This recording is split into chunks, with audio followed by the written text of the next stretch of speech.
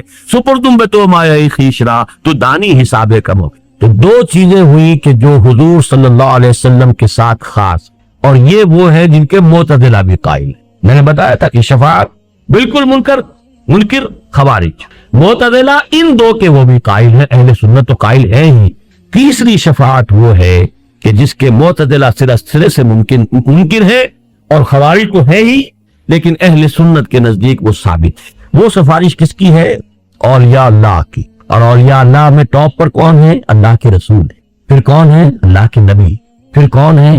صدیقین، شہداء، صالحین، صلحاء، اتقیاء، یہ سب صالحین مومنین، تمام اہل ایمان یہ بھی سفارش کریں گے۔ یہ سفارش کون سی ہوگی؟ اس سفارش کے لیے میں نے پہلے جو مثال دی تھی کہ جیسے آپ کہتے ہیں اللہ مجھے معاف فرما دے، کوئی اور بھی شامل کر دے اپنی بات، اللہ اس کو معاف فرما دے، بغیر اس کے کہ یہ تصور ہو کہ اللہ پر کسی کا زور ہے، بغیر اس کے کہ کوئی تصور ہو کہ اللہ کسی کی بات ماننے پر مجبور ہے، بغیر اس کے کہ کوئی یہ تصور ہو کہ یہ اللہ کا نائب ہے اس لیے مختار ہے، اختیار رکھتا ہے، بغیر اس کے کہ یہ تصور ہو کہ یہ اللہ کا ولی ہے، لاڈلا ہے، اور اللہ اس کی بات جو ہے وہ ہرگز نہیں ٹالے گا۔ نہیں، وَقُلِ الْحَمْدُ لِلَّهِ الَّذِي لَمْ يَتَّخِذْ وَلَدًا وَلَمْ يَكُنْ لَهُ شَرِيكٌ فِي الْمُلْكِ وَلَمْ يَكُنْ لَهُ وَلِيٌّ مِّنَ الذُّلِّ وَكَبِّرْهُ تَكْبِيرًا، اس کی تکبیر کرو، اسے بڑا کرو، ان تمام چھوٹائیوں سے اسے بلند رکھو اپنے ذہن کے اندر۔ یہ تمام چیزیں جو ہے یہ تمہاری ذات کے ساتھ ہے کہ تم اپنی کسی دوست کی بات ماننے پر مجبور ہوتے،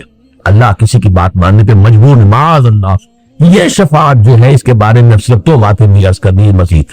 پہلی تو یہ کہ یہ شفاعت کفار کے لیے نہیں ہے، انبیاء کو بھی اجازت نہیں ہوئی کہ کافروں کے لیے شفاعت کرے۔ قرآن مجید میں صراحت سے مذکور ہے، حضرت ابراہیم کو اپنے باپ کے لیے بھی اجازت، احادیث میں موجود ہے کہ حضور فرماتے میں نے اپنی والدہ کے لیے استغفار مغفرت کی اجازت چاہیے، اللہ اجازت دے کہ میں اپنی والدہ کے لیے استغفار کر سکوں، اجازت نہیں ملی مجھے۔ پھر میں نے اجازت طلب کی کہ میں ان کے قبر کی زیارت کر سکوں، اس کی اجازت ملی۔ احادیث صریحہ، جن کی جان کفر میں گئی ہے، جو کسی شریف شرک میں مبتلا، ان کے لیے شفاعت کوئی نہیں، نفی اس کو ذہن میں رکھیں مطلقاً، احادیث میں بعد میں آپ کو سناؤں۔ نمبر دو، منافقین کے لیے بھی شفاعت نہیں، منافقین تو کفار سے بڑھ کر ہے قرآن مجید کے روح سے، ان المنافقین فی الدرک الاسفل من النار، وہ دو آگ کے سب سے نچلے درجے میں ہوگی۔ قرآن مجید میں دو آیتیں تو بہت ہی کلیئر ہیں، اکثر جو حضرات میرے دروس میں شرکت کرتے ہیں انہیں یاد ہوں گی، ازبر ہوں۔ سورہ منافقون میں کیا فرمایا؟ سواء علیہم استغفرت لهم ام لم تستغفر لهم لن یغفر اللہ، اے نبی ان کے حق میں بالکل برابر ہے، چاہے آپ استغفار کریں ان کے لیے چاہے نہ کریں، اللہ ہرگز ان کو معاف نہیں۔ اور اس سے بھی زیادہ سخت، استغفر لهم او لا تستغفر لهم ان تستغفر لهم 70 مرۃ لن یغفر اللہ، اے نبی آپ ان کے لیے استغفار کریں یا نہ کریں، آپ 70 مرتبہ استغفار کریں گے کبھی ہم نہیں مانیں گے، اللہ ان کو معاف نہیں۔ بتائیے اس سے زیادہ کیٹیگوریکل کوئی آیت چاہیے اب؟ اور اس میں مزید اضافہ کر دیا حضور نے، اس کیٹیگوریکل ڈینائل کے اندر اضافہ کر دیا۔ اگر مجھے یہ معلوم ہوتا کہ 70 مرتبہ سے زیادہ استغفار کرنے پر، زیادہ مرتبہ استغفار کرنے پر میری سنوائی ہو جائے گی تو میں زیادہ کرتا، یعنی 70 کو یہ نہ سمجھو کہ 70 مراد ہے، ہو ہی نہیں سکتا۔ اگر مجرد 70 کی بات ہوتی تو میں 71 مرتبہ کرتا، میں 100 مرتبہ کرتا، میں 700 مرتبہ کرتا، کہ نہیں، مراد اس سے کیا ہے؟ استغفر لهم او لا تستغفر لهم ان تستغفر لهم 70 مرۃ فلن یغفر اللہ لهم۔ اب 3 حدیثیں سن لیجئے جس سے وہ معلوم ہو جائے گا کہ کن کے لیے یہ شفاعت ہے۔ پہلی حدیث بخاری کی ہے، حضرت ابو ہریرہ سے رضی اللہ تعالی عنہ، اسعد الناس، حضور فرماتے ہیں اسعد الناس بشفاعتی یوم القیامہ من قال لا الہ الا اللہ خالصا من قلبہ، سب سے زیادہ خوش بخت میری شفاعت کے معاملے میں قیامت کے دن وہ ہوگا جس نے لا الہ الا اللہ کہا ہوگا خلوص سے قلب کے۔ من قال لا الہ الا اللہ نہیں ہے، صرف شرط ہے، خلوص سے کہا، غیر مشروط نہیں ہے معاملہ۔ اب خلوص قلب کے ساتھ لا الہ الا اللہ کہنے کے مذاہب کیا ہوں گے، تقاضے کیا ہوں گے، اس کا ثبوت کیا ہوگا، اس کا عمل کیا ہوگا، اس کے شواہد کیا ہوں گے، میں اس کی تفصیل میں نہیں جا سکتا. اس وقت صرف آپ کو بتانا یہ مقصود ہے کہ ہے، لیکن ہے مشروط. اسی طرح بڑی پیاری حدیث ہے، یہ مسلم شریف کی روایت ہے حضرت ابو ہریرہ صحیح رضی اللہ تعالی عنہ، لکل نبی دعوت مستجابۃ، ہر نبی کے لیے اللہ نے ایک دعا ایسی رکھی کہ جو لازماً قبول ہوگی. اللہ تعالیٰ کی طرف سے خاص گرانٹ ہے ہر نبی کے لیے ایک دعا، تو جو مانگو. فتعجل کل نبی دعوتہ، تو ہر نبی نے اپنی دعوت کو، اپنی دعا کو جو حق دیا گیا تھا یہ اسپیشل دعا کا، وہ استعمال کر لیا جلدی سے. یعنی اس دنیا میں استعمال کر لیا تو جلدی ہو گئی، دنیا عاجلہ ہے، کوئی نہ کوئی دعا اپنی ایسی کر لی جس سے وہ حق استعمال. وَإِنِّ اخْتَبَأْتُ دعوتی شفاعةً یوم القیامہ، میں نے اپنی اس دعا کو شفاعت کے طور پر قیامت کے دن کے لیے محفوظ کر لیا. کتنا حوصلہ افزا معاملہ ہے، کتنا امید افزا. لیکن آگے شرط آ رہی ہے، فَهِيَ نَائِلَةٌ إِن شَاءَ اللَّهُ تَعَالَى مَن مَاتَ مِنْ أُمَّتِي لَا يُشْرِكُ بِاللَّهِ شَيْئًا. وہ میری شفاعت، اور یہاں بھی انشاءاللہ وہ میری شفاعت، وہ دعا اللہ نے گرانٹ کی ہوئی ہے پہلے سے، وہ دعا جو میں نے رکھ لی ہے کہ شفاعت کے لیے استعمال کروں گا قیامت کے دن اپنی امت کے لیے، وہ انشاءاللہ میری یہ دعا اس شخص کے حق میں ثابت ہو جائے گی، مفید ہو جائے گی جو مرا ہو اس حال میں کہ اس نے اللہ کے ساتھ شرک. اب یہاں شرک کس کس کو کہتے ہیں؟ شرک صرف بت پرستی کا نام ہے، شرک صرف بتوں کو سجدہ کرنے کا نام ہے، یا جھنڈے کی سلامی بھی شرک ہے، یا قومی ترانے میں کھڑا ہونا بھی شرک ہے. اس کا سمجھنا بڑا باریک بات ہے. شرک نے ہمیشہ بھیس بدلے، ہمیشہ بھیس بدلے، ہر دور میں نئی صورت میں آیا. آج کا سب سے بڑا شرک انسانی حاکمیت کا شرک. ان الحکم الا للہ لا یشرک فی حکمہ احد، نہیں ہم سب شریک ہیں، اللہ تیری حاکمیت میں شریک ہے، بلکہ تجھ سے بڑے حاکم ہے، تیرا حکم نیچے ہماری پرتی ہو. تو شرک پر تو میرے پھر 6 لیکچر سنیے، کبھی ہے 20 سال پرانے، کبھی مجھے بھی خواہش ہوتی ہے کبھی میں بھی سنوں ان کو، لیکن یہ کہ میں نے الحمدللہ کہ اس کے مختلف پہلوؤں کو واضح کیا ہے. شرک فی الذات، شرک فی الصفات، شرک فی الحقوق، ان 3 اعتبارات 6 گھنٹے کے لیکچرز. ایک شرک وہ بھی ہے، ذرا غریبانوں میں جھانکیے، کون اس سے بچا ہوگا؟ تعس عبد الدینار و عبد الدرہم، ہلاک ہو جائے درہم و دینار کا بندہ، اس کا معبود دولت ہے، حلال اور حرام کی تمیز نہیں ہے، دولت ہونی چاہیے. کون ہے معبود؟ دولت. عبد الدینار ہے، یہ نام ان کا عبد الرحمن ہے، حقیقت میں عبد الدینار ہے، جسے دینار کے لیے دینار سے اتنی محبت ہے کہ نہ حلال کا خیال ہے نہ حرام سے کوئی اجتناب. بہرحال شرط مشروط ہے، اس کے سوا وہ شفاعت کام نہیں آئے، چاہے وہ انبیاء ہو، رسول ہو، کوئی بھی، صلحاء ہو، اتقیاء ہو. تیسری حدیث یہ سنن کی ہے، یہ صحیح ہے میں نہیں ہے، اور یہ حضرت عوف ابن مالک سے ہے رضی اللہ تعالی عنہ. اتانی آتم من ربی، حضور فرما رہے ہیں، یہ آپ اپنا کوئی تجربہ، کوئی روحانی تجربہ بیان فرما رہے ہیں، کوئی عالم غیب سے جو آپ کے معاملات ہوتے تھے. میرے پاس آیا ایک آنے والا میرے رب کی جانب سے، ایک آنے والا میرے پاس آیا اللہ کی طرف سے، اللہ کا کوئی فرشتہ. اتانی آتم من ربی فخیرنی، اور اس نے مجھے ایک اختیار دیا، ان یدخل نصف امتی الجنت. 2 باتیں ہیں اے محمد، اللہ کی طرف سے آپ کو یہ اختیار دیا جا رہا ہے، اور یہ پیغام میں پہنچا رہا ہوں. آپ کو اختیار، یا تو آپ اپنی آدھی امت کے جنت میں داخل ہونے کی ضمانت لے دیجیے، ان یدخل نصف امتی الجنہ، اور دوسرا آپشن کیا ہے؟ وبین شفاعت، اور یہ کہ دوسرا یہ ہے کہ شفاعت کرے قیامت کے دن. یہی پر آپ کہتے ہیں تو ہاف گرانٹڈ، آدھی امت آپ کی جو ہے اس کی مغفرت جو ہے وہ ہم کر دیتے. اور ایک یہ کہ آپ قیامت کے دن کے لیے اپنی شفاعت کو محفوظ رکھیں. فاخترت الشفاعہ، میں نے شفاعت کو قبول کر لی، اختیار کیا، میں نے یہ آپشن قبول کیا. وہیا، لیکن یہ نوٹ کر لو، وہیا، اور یہ شفاعت اب ہے کس کے لیے، کس کے حق میں مفید؟